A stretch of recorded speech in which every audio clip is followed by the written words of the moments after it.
Okay, hopefully I don't blow your guys' ears out with this because I have not tested it. Let me know. How do I sound out there? How do I sound? Um, let's see here. I love this. Justin is basically just a bushwhacker at this point. Audio sucks. Hold on. Uh, Yo, that might be better. How about now? It went to the goddamn camera again. There you go. So should be better now. Yeah, it goes to the camera first for some reason and then resets. So should be better now. Welcome on in, everybody. I knew it. I knew that this shitty ass setup would do that. But welcome on in to what was a post race. What is a post race for what was a pretty paint by the numbers, decent Nashville race that saw utter domination from the 7, leading 101 of the 188 laps. Spam the Gators in the chat. Sitting in the stand, 6 out of 10. We'll get to that. I want to see what you guys rate this in a bit, but spam those Gators in the chat. I see all of them. Come on, let's get more. Let's get more alligators. Let's make this place look like the Everglades. All in all, I think a decent enough night. Justin Allgaier gets the W after a last, how many laps was it?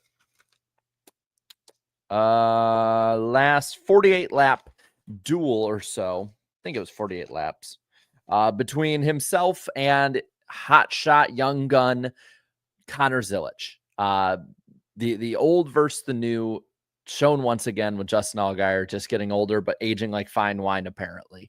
Allgaier wins the race, gets max points, wins both stages, gets the fastest lap, 61 point day for Lil Gator. He wins by 1.3 seconds over Connor Zilic in second, then Sam Mayer, Sheldon Creed, Ross Chastain, the top 5, Eric Almirola, Austin Hill, Jesse Love, Daniel Dye, and then Carson Quapple, your top 10.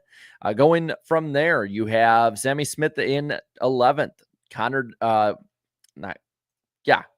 Corey Day, not Connor Day. I don't know why I was thinking. I think I was thinking Connor Daly.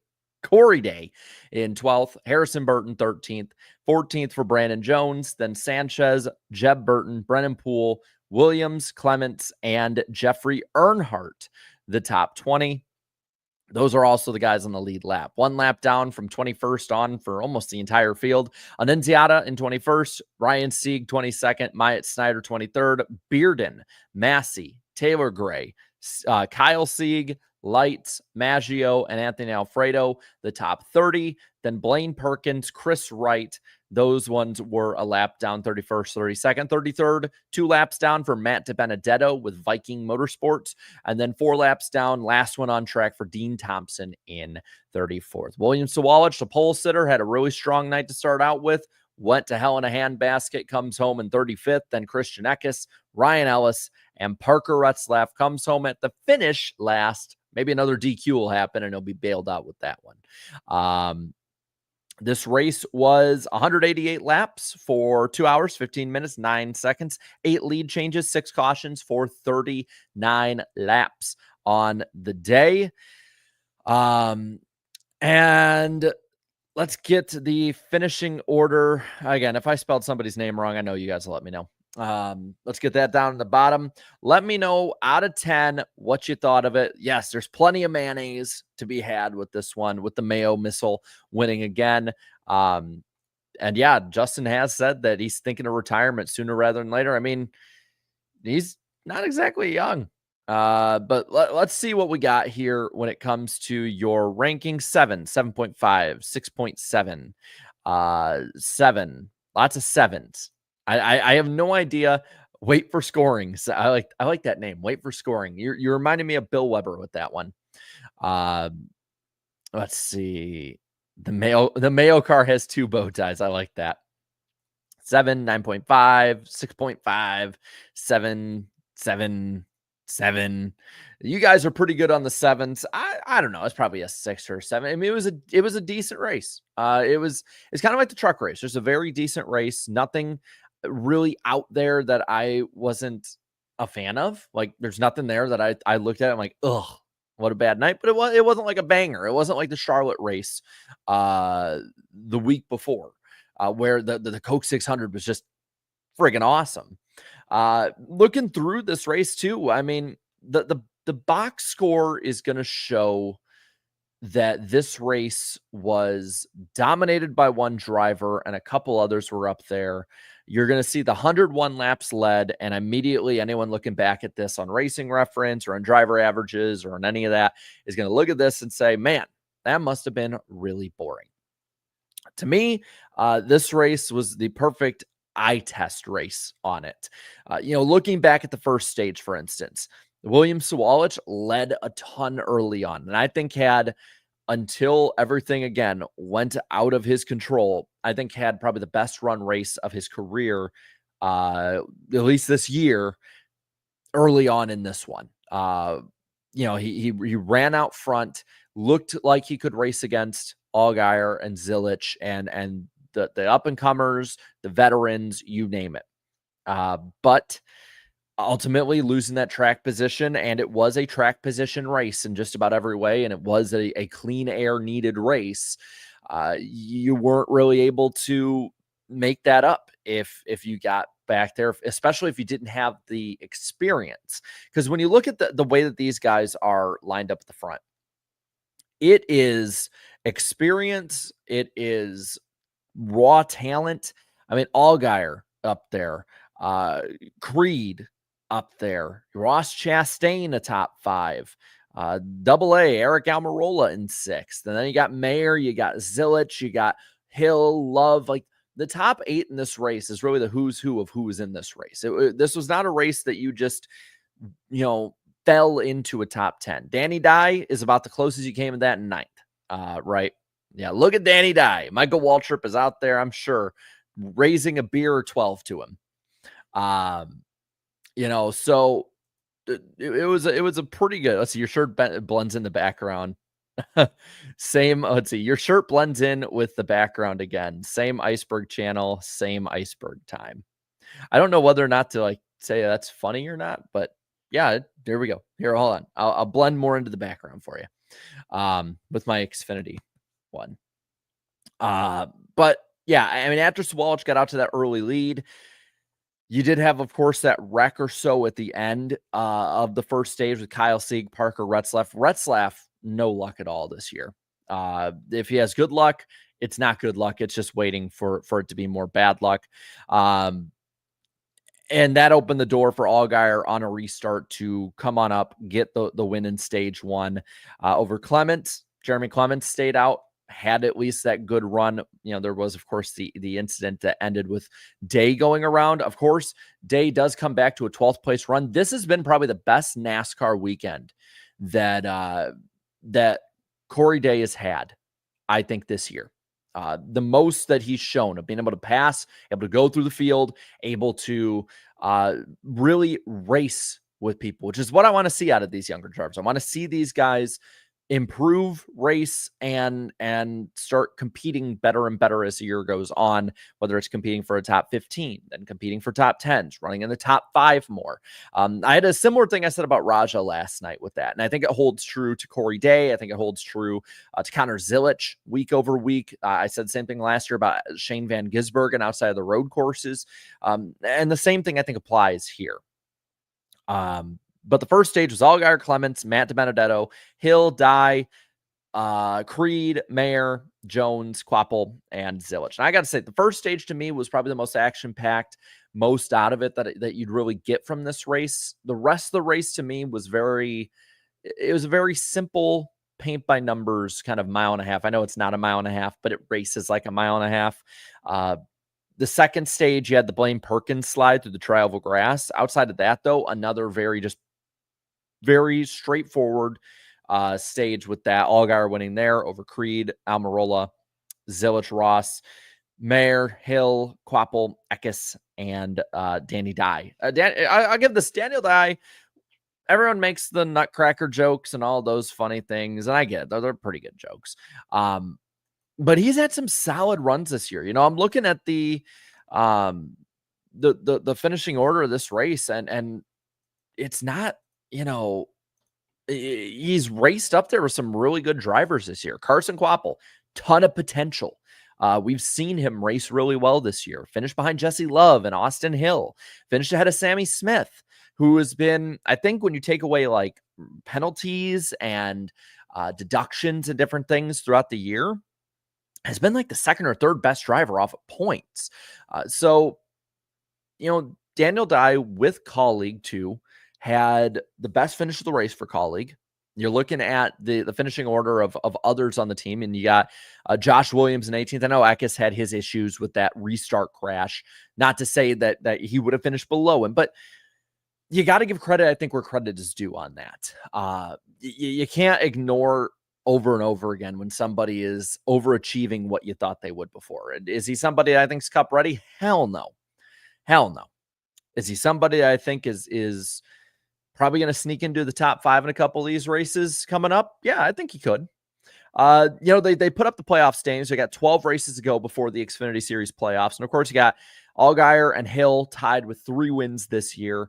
A win apiece for Zilich, Love, Sammy Smith, and Brandon Jones. So the top 6 are in, which means there are 6 positions still left up for grabs when it comes to the playoff fight. You got Sam Mayer plus 130. He's virtually a lock.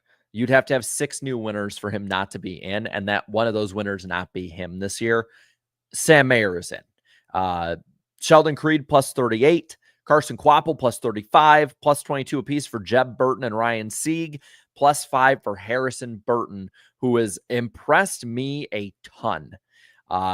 Shout out to Harrison Burton, who this year, I mean, a 13th place race again, and that's what he's been doing all year. He's been 12th, 13th placing all the time, getting stage points, building up those points. And this far into the year, a team that was completely lost last year, yes, a large part to the team, but also a very large part to an inexperienced driver, gets a good driver who might not be ready to compete in Cup, may never be ready to compete in Cup. But Harrison Burton is an Xfinity talent. He is a very talented driver, and he is getting to show it this year with a team that, let's be honest, should not be ahead of some of these other teams. Nick Sanchez is -5 out right now. He should probably be in over the 25 of AM racing. Danny Dye, we just talked about him. He's -13, staying in the hunt. Colleague should be there. Taylor Gray, -33. Joe Gibbs Racing. William Swalich is not even mentioned in this top 16. Dean Thompson -63. He's going to have to win no matter what at this point. He's too far back. There's a lot to be said about these middle of the pack guys making stuff out of nothing, making something out of it's not a bad situation, but not the great situation that they've had before. I mean, Harrison Burton, raced for Joe Gibbs Racing, got to run at the Wood Brothers, which is not a bad car, as we've seen with Josh Berry getting a win this year in the Cup side of things. Just fell flat on his face in the Cup Series. Yeah, you got to win at Daytona, but like it's Daytona.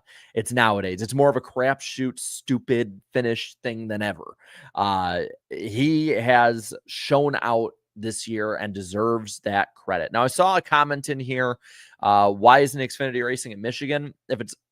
If it's my understanding from what I've talked to people is correct, it's more or less to give them a break on the travel side of things to prepare for the trip down to Mexico. Just because they're going to have to go through customs. It might not be the biggest drive they make all year to a race, but because of the added issues with going international and things like that, these teams don't have the same budgets that Cup guys do. You got to get a bunch of people sent overseas. It's just a lot of extra hassle, not overseas, but over a international border. So there's a lot of hassle that a lot of these teams won't be able to handle as well as a Cup team who can go up to Michigan, then go down to Mexico, then come back up to, I believe, Pocono. If I'm pretty sure that's the schedule, if I remember correctly. I just wanted to address that one because I saw a lot of people asking, because I love Xfinity racing in Michigan. I think it's awesome. Looking at the final stage, it really started out with that big wreck on the restart. Got a stack up that spun the 20 and the 16 and collected about 5 or 6 others. You also had another incident with Sawalich during this stage. But other than that, I mean, pretty clean for the most part outside of a restart crash and a spin off of 2 when the 8 kind of was right over the 18. And Sawalich just got into him and lost it. There's no way around it. It's tough this early on into a career to judge if he's Xfinity ready even, but it's been pretty rough for him this year, and it's getting hard. Today early on, Sawalich had a very good start to the race, but a 35th place finish after a pole run after leading. Let's see, how many laps did he lead? I think it was like 37 he led. Yeah, 37 laps led for him. In that 18 car for Joe Gibbs Racing, it's getting very hard to defend him being in that ride when for a fact there are plenty of other drivers that could probably wheel that thing to multiple wins. I mean, Corey Heim is just sitting, waiting in the Truck Series and probably won't get an opportunity in Cup until at least 2027 based on the way openings are, and they're not going to send him to Legacy either, more than likely. So there's plenty of potential that car is not getting taken out of it, is not being used. Heim, unfortunately, I guess has bad standing with the Gibbs family or something. It sucks because he has the talent that should be competing up front like that. Let's see. Fun fact: tomorrow's the 2,800th Cup Series race of all time. Damn, the more you know. Let's see. Outside of that, I mean, the final stage, you had the battle really between Zilich and Creed, and then Zilich and Allgaier. With 48 to go, it was the pass that made the difference. The 7 takes the 20 and the 88, 3 wide for the lead, takes the lead, has the clean air. And again, Connor Zilich, I think, is going to get plenty of wins. There's more and more talk of him possibly staying down in Xfinity another year after this, and Trackhouse possibly staying the same year over year. We'll see how that goes. But that 88 car and that driver, they're going to be competing a lot for wins coming up in the next few months, next few years, you name it.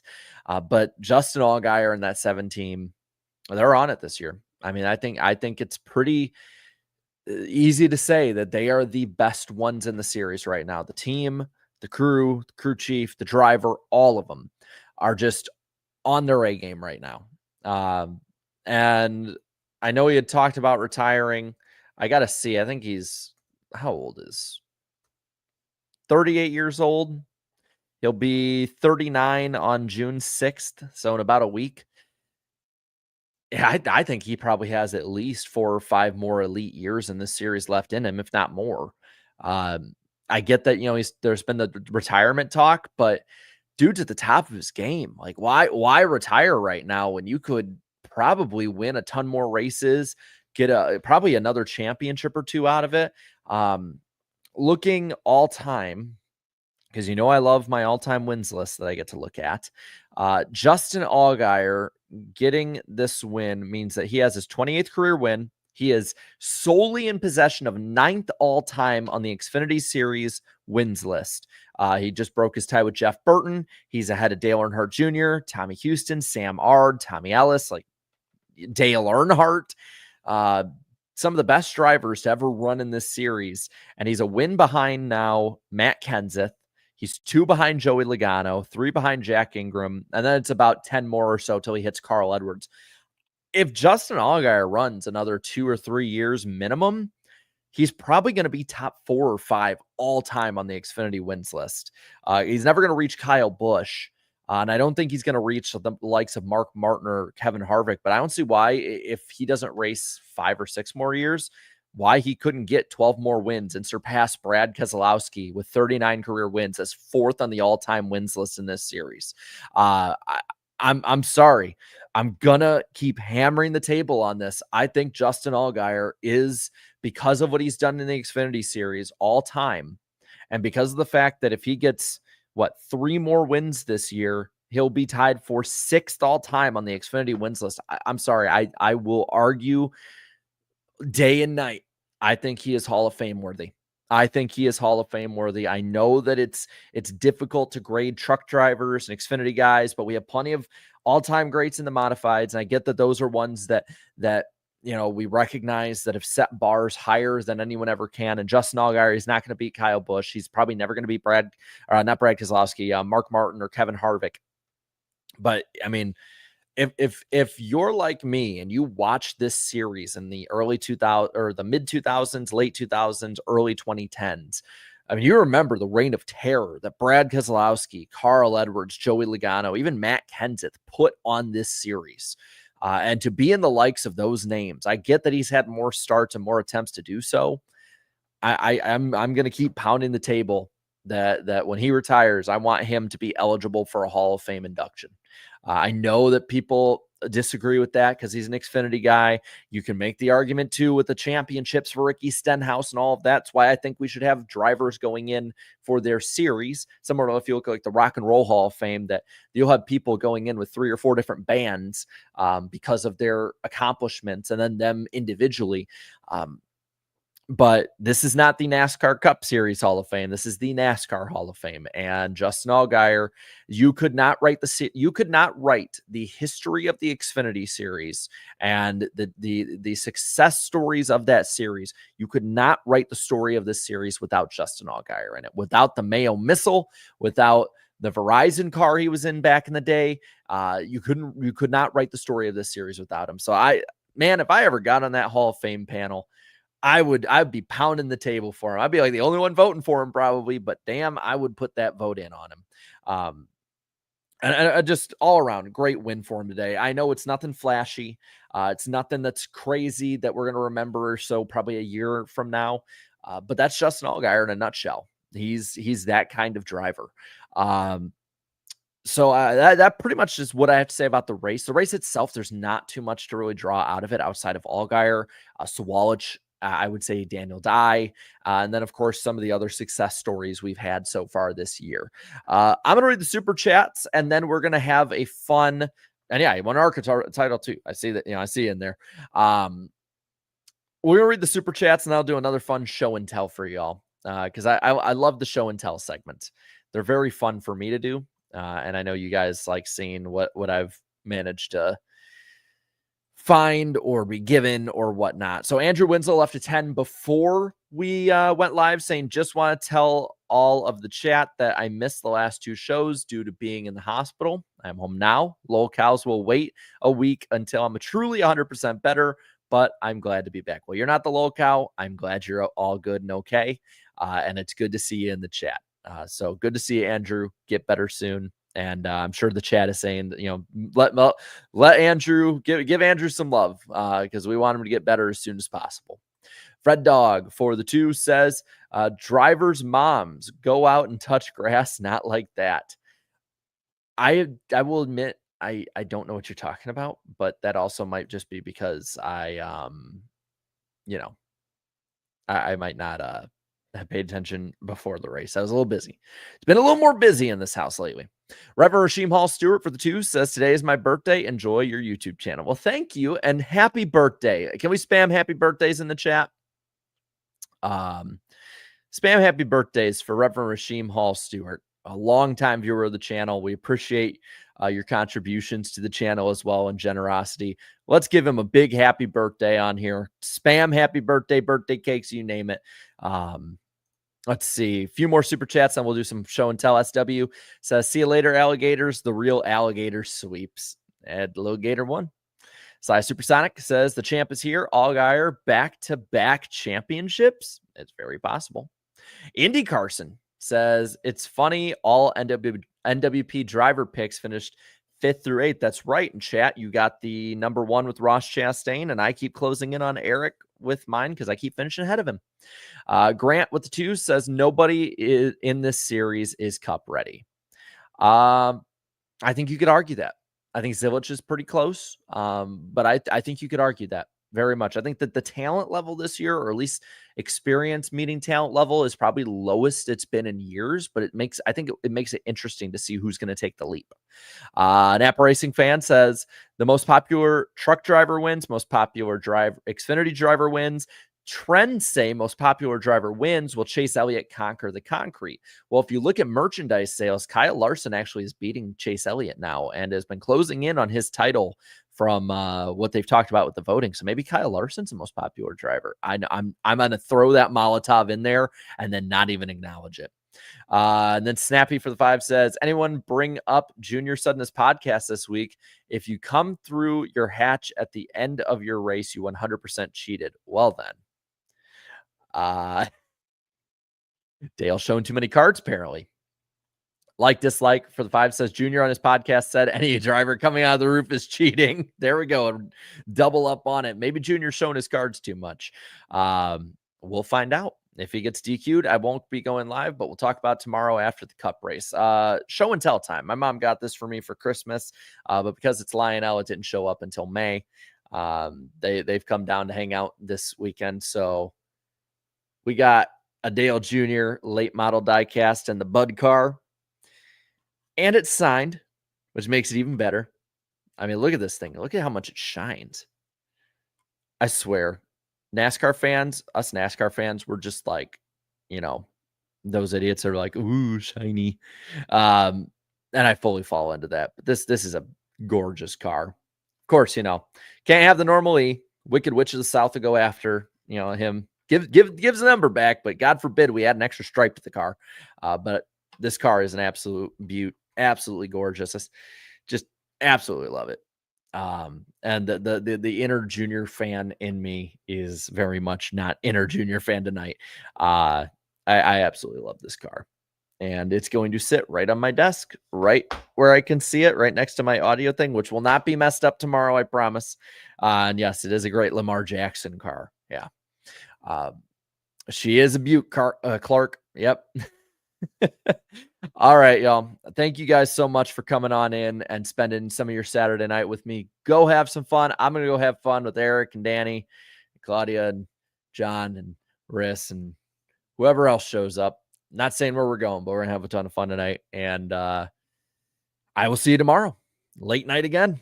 Have fun on Prime and definitely watch the meltdowns on social media because maybe I'll do a sequel. I don't know.